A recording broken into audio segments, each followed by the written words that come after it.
आज हम हिंदी साहित्य के एक बहुत ही अहम दौर की बात करने वाले हैं। एक ऐसा दौर जिसने हमारी भाषा, हमारी संस्कृति, हमारे समाज पर बहुत गहरी छाप छोड़ी। भक्ति काल।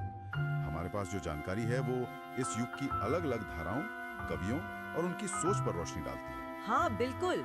और ये वो समय है जिसे हिंदी साहित्य का स्वर्ण युग भी कहा जाता है। लगभग 14वीं से 17वीं शताब्दी के बीच का समय।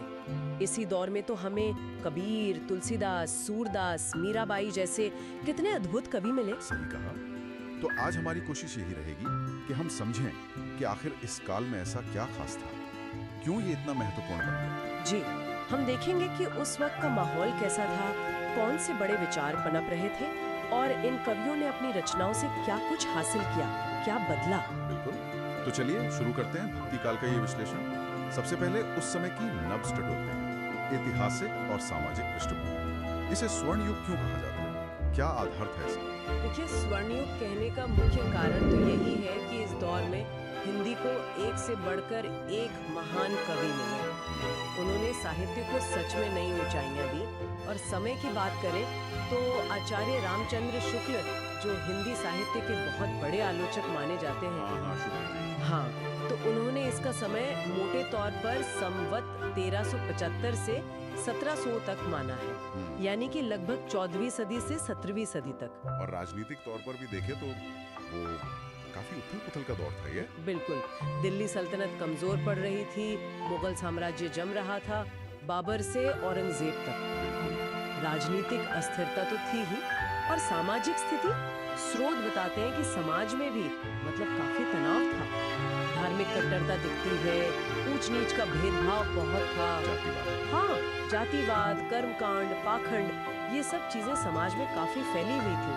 लोगों के बीच जैसे दूरियां बढ़ रही थी। अच्छा, ऐसे मुश्किल माहौल में फिर ये भक्ति की लहर कैसे उठी? क्या कोई बाहरी असर था या भारत की अपनी ही कोई परंपरा का नतीजा? ये बड़ा दिलचस्प सवाल है, और स्रोत इस बात पर जोर देते हैं कि ये भारत की अपनी गहरी आध्यात्मिक जड़ें थी। उन्हीं से उपजी एक स्वाभाविक धारा थी। मतलब बाहरी प्रभाव नहीं था ज्यादा। बाहरी प्रभावों का कुछ असर हो सकता है, मना नहीं कर सकते, खासकर सूफी मत का, लेकिन जो मूल प्रेरणा थी वो भारतीय ही थी, है ना? इसी माहौल में संत कवियों ने कह सकते हैं कि एक सरल, प्रेम भरा भक्ति का मार्ग दिखाया। कैसा मार्ग था वो मार्ग जो जाति पाति और कर्मकांडों से ऊपर था, जो सीधे ईश्वर से जुड़ने की बात करता था। और इसने एक तरह से हिंदू मुस्लिम एकता और सामाजिक बराबरी की नींव भी रखी। बहुत बड़ी बात है। और इसी दौर में मुझे लगता है भाषा के स्तर पर भी एक बड़ा बदलाव आया है ना, लोक भाषाओं को महत्व मिलने लगा। बिल्कुल सही पकड़ा आपने।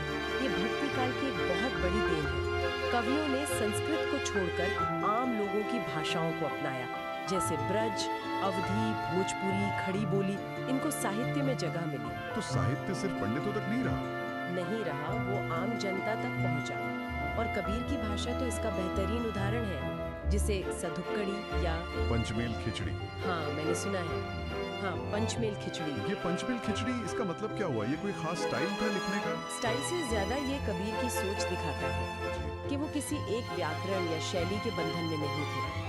उनकी भाषा में आपको कई बोलियों के शब्द मिल जाएंगे, पंजाबी, राजस्थानी, खड़ी बोली, अवधी, ब्रज। अच्छा, सब मिले जुले। हाँ, ऐसा लगता है मानो वो जहाँ गए वहाँ की भाषा को अपना लिया। उनका मकसद था सीधी सरल भाषा में अपनी बात कहना, जो सीधे दिल पर लगे।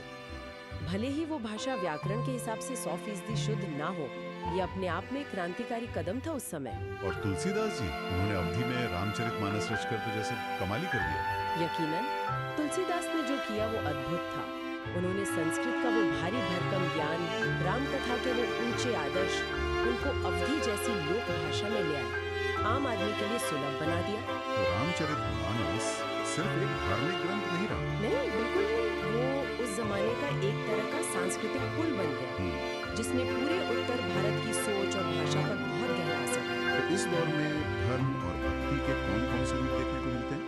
स्रोत किन मुख्य धाराओं का जिक्र करते हैं? देखिए, मुख्य रूप से वैष्णव मत था, शैव मत था, और सूफी और संत मत भी काफी सक्रिय थे। काव्य का विषय ज्यादातर ईश्वर की लीलाएं होती थीं, भक्ति का आनंद, इंसानियत का संदेश, ये सब। लेकिन भक्ति की अभिव्यक्ति के दो मुख्य रास्ते बन गए। दो रास्ते कौन कौन से? एक थी निर्गुण धारा, जो ईश्वर को निराकार मानती थी, बिना किसी रूप रंग के, और दूसरी थी सगुण धारा, जो ईश्वर के साकार रूप की उपासना करती थी, जैसे राम और कृष्ण। निर्गुण और सगुण, ये दो अलग अलग रास्ते क्यों बने? क्या इनकी सोच बिल्कुल उल्टी थी? रास्ते अलग दिखते हैं, पर मंजिल एक ही थी, ईश्वर की भक्ति। स्रोत भी यही कहते हैं कि इनकी जड़ एक ही है, फर्क बस देखने के नजरिए का था। निर्गुण कवियों का मानना था कि ईश्वर का कोई रूप नहीं, कोई रंग नहीं, कोई आकार या गुण नहीं है। तो फिर ईश्वर कैसा है? वो हर जगह मौजूद है, कण कण में बसा है, निराकार ब्रह्म। इसे ज्ञान मार्गी या संत काव्य धारा भी कहा गया है। आचार्य शुक्ल ने इसे ज्ञानाश्रय शाखा नाम दिया है। और इस निर्गुण धारा में सबसे बड़ा नाम किसका आता है? जाहिर है बेशक कबीर दास का, 15वीं 16वीं सदी के कबीर। उन्होंने अपनी साखियों में, पदों में, रमैनियों में बड़ी बेबाकी से समाज में जो पाखंड था, जातिवाद था, धार्मिक भेदभाव था, उस पर सीधी चोट की। क्या कहते थे वो कहते थे कि ईश्वर एक है, उसे मंदिर मस्जिद में मत ढूंढो, वो तो हर इंसान के भीतर है। उनकी रचनाएं कबीर बीजक में मिलती हैं। और कमाल की बात ये है कि उनके बहुत से पद सिख धर्म के पवित्र ग्रंथ गुरु ग्रंथ साहिब में भी शामिल किए गए हैं। अरे वाह, ये वाकई कमाल है। कबीर के अलावा और कौन प्रमुख निर्गुण संत कवि हुए? कई महत्वपूर्ण नाम हैं। महाराष्ट्र के संत नामदेव, उन्होंने मराठी में अभंग लिखे और भक्ति को उत्तर भारत तक लाने में भी मदद की। संत रविदास, जिन्हें रैदास भी कहते हैं, रैदास, मन चंगा तो कटौती में गंगा वाले। हाँ वही। वो जाति से चर्मकार थे, लेकिन उनकी वाणी में कितना तेज था। उन्होंने जाति प्रथा का कड़ा विरोध किया, कहा कि सच्ची भक्ति ही ईश्वर तक पहुंचने का रास्ता है। उनके पद भी गुरु ग्रंथ साहब में है। और फिर सिख धर्म के संस्थापक गुरु नानक देव जी, दादू दयाल, मलूक दास, ऐसे और भी कई संत हुए। इन सब ने एक ही संदेश दिया, बाहरी दिखावा छोड़ो, मन को साफ रखो, सच्ची भक्ति करो। तो निर्गुण भक्ति की मुख्य पहचान क्या रही? मतलब किन बातों पर इनका सबसे ज्यादा जोर था? इनका जोर था आत्म अनुभूति पर, यानी खुद के भीतर ईश्वर को महसूस करना। और गुरु का महत्व बहुत ज्यादा था, क्योंकि गुरु ही उस निराकार ब्रह्म का ज्ञान करा सकता था। इनकी कविताओं में दार्शनिकता तो है, पर भाषा सरल है, सीधी है, दिल को छूने वाली। और संदेश? परोपकार करो, विनम्र रहो, सादा जीवन जियो, ये इनके संदेश के मुख्य बिंदु थे। एक तरह से कह सकते हैं कि ये निराकार के प्रति एक गहरी अटूट निष्ठा थी। ये तो हुई निर्गुण धारा की बात। अब आते हैं सगुण भक्ति पर। यहाँ ईश्वर का स्वरूप कैसा माना गया? सगुण धारा में ईश्वर को साकार माना गया, जिनके रूप है, गुण है, लीलाएं हैं, अवतार है। भक्तों ने ईश्वर के इन्हीं रूपों से अपना प्रेम और भक्ति का नाता जोड़ा। इसमें मुख्य रूप से दो शाखाएं उभरी, एक राम भक्ति और दूसरी कृष्ण भक्ति। राम भक्ति शाखा, इसके सबसे बड़े कवि तो तुलसीदास जी हुए, जिनकी हमने बात की। उन्होंने राम को किस रूप में देखा? तुलसीदास ने राम को सिर्फ मर्यादा पुरुषोत्तम, एक आदर्श राजा, पुत्र, पति, भाई, इसी रूप में नहीं देखा। उन्होंने उन्हें परब्रह्म का अवतार भी माना है। रामचरितमानस में वो राम की लीलाओं का वर्णन करते हुए भक्ति, ज्ञान और कर्म तीनों का समन्वय करते हैं। उनके अलावा भी थे राम भक्त कवि। हाँ, रामानंद थे, केशव दास, रसखान ने भी राम पर लिखा, कई कवि थे। अच्छा, और कृष्ण भक्ति शाखा, इसमें कौन से कवि चमके? कृष्ण भक्ति में तो सबसे पहला और सबसे ऊंचा नाम आता है सूरदास का, लगभग 15वीं 16वीं सदी। कहते हैं कि वो जन्मांध थे। हाँ, ऐसा सुना है। लेकिन उन्होंने कृष्ण के बाल रूप का, उनकी नटखट लीलाओं का, गोपियों के साथ उनके प्रेम का ऐसा सजीव और मनमोहक वर्णन किया है जो अद्भुत है। उनका ग्रंथ सूर सागर कृष्ण भक्ति का महाकाव्य माना जाता है। और भाषा उनकी ब्रज थी, जिसमें इतनी मिठास है, इतना संगीत है, कूट कूट कर भरा है। सूरदास के अलावा मीराबाई का नाम भी कृष्ण भक्ति में बहुत सम्मान से लिया जाता है ना? अरे मीराबाई लगभग 15वीं 16वीं सदी तो भक्ति की साक्षात मूर्ति हैं। राजस्थान की राजकुमारी, जिन्होंने राजपाट सब छोड़ दिया और कृष्ण को ही अपना सब कुछ मान लिया। कभी सखी, कभी पत्नी। उनके भजन तो आज भी घर घर में गाए जाते हैं। हाँ बिल्कुल। उनकी भक्ति में एक अलग तरह का दीवानापन है, एक गहरी तड़प है कृष्ण के लिए। ब्रज भाषा में लिखे उनके पद सीधे दिल में उतरते हैं। जैसे उनका वो प्रसिद्ध पद स्रोत में भी जिसका जिक्र है, पायो जी मैंने राम रतन धन पायो। हालांकि स्रोत में शायद जदु रतन लिखा है, पर राम रतन वाला ज्यादा चलता है। ये कितना दिलचस्प है। एक ही ईश्वर कृष्ण, सूरदास उन्हें बाल रूप में देख रहे हैं, मीराबाई उन्हें प्रेमी या पति रूप में। भक्ति के कितने अलग अलग रंग हैं। बिल्कुल।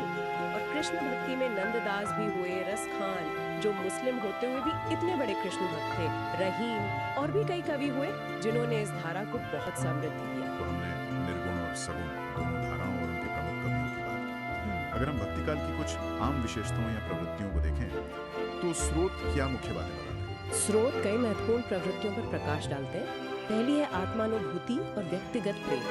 इन कवियों ने शास्त्रों या पंडितों की कही बातों से ज्यादा अपनी खुद की अनुभूति को महत्व दिया। अपने व्यक्तिगत प्रेम और भक्ति को ईश्वर के साथ उनका एक सीधा जीता जागता रिश्ता दिखता है। जैसे मीरा का कृष्ण के लिए। हाँ बिल्कुल, मीरा का कृष्ण के लिए जो विरह है, जो प्रेम है, उनका अपना अनुभव है। दूसरी बड़ी प्रवृत्ति है सामाजिक सुधार और समानता का संदेश। हाँ, ये तो हमने कबीर के बारे में बात करते हुए देखा। जी, ज्यादातर भक्त कवियों ने, खासकर निर्गुण संतों ने, समाज में फैली बुराइयों का खुलकर विरोध किया। जाति पाति, ऊंच नीच, धार्मिक कट्टरता, पाखंड, इन सब का उन्होंने कहा कि सब इंसान बराबर हैं, सबके अंदर एक ही ईश्वर बसता है। कबीर इसके सबसे बड़े उदाहरण हैं। और ये उस जमाने के हिसाब से बहुत बड़ी, बहुत क्रांतिकारी बात थी। सही कहा। और भाषा के बारे में हमने पहले भी बात की थी कि लोक भाषाओं का इस्तेमाल हुआ। हाँ, ये तीसरी अहम प्रवृत्ति है, लोकमूलक और भावनात्मक भाषा। कवियों ने जानबूझकर आम लोगों की भाषा चुनी, ब्रज, अवधि वगैरह, ताकि उनका संदेश ज्यादा से ज्यादा लोगों तक पहुंचे। उनकी कविताओं में लोकगीतों जैसी मिठास है, सरलता है।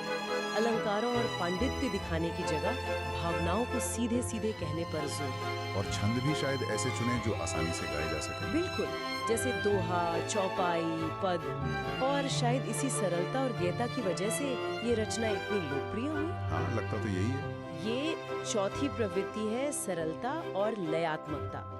शैली एकदम सहज है, बातें सीधी हैं लेकिन गहरी हैं। उनमें संगीत है, लय है, उन्हें गाया जा सकता है, सुना जा सकता है और आसानी से याद रखा जा सकता है। आप रामचरितमानस की चौपाइयाँ देख लीजिए या सूर और मीरा के पद, उनका संगीत आज भी लोगों को खींचता है।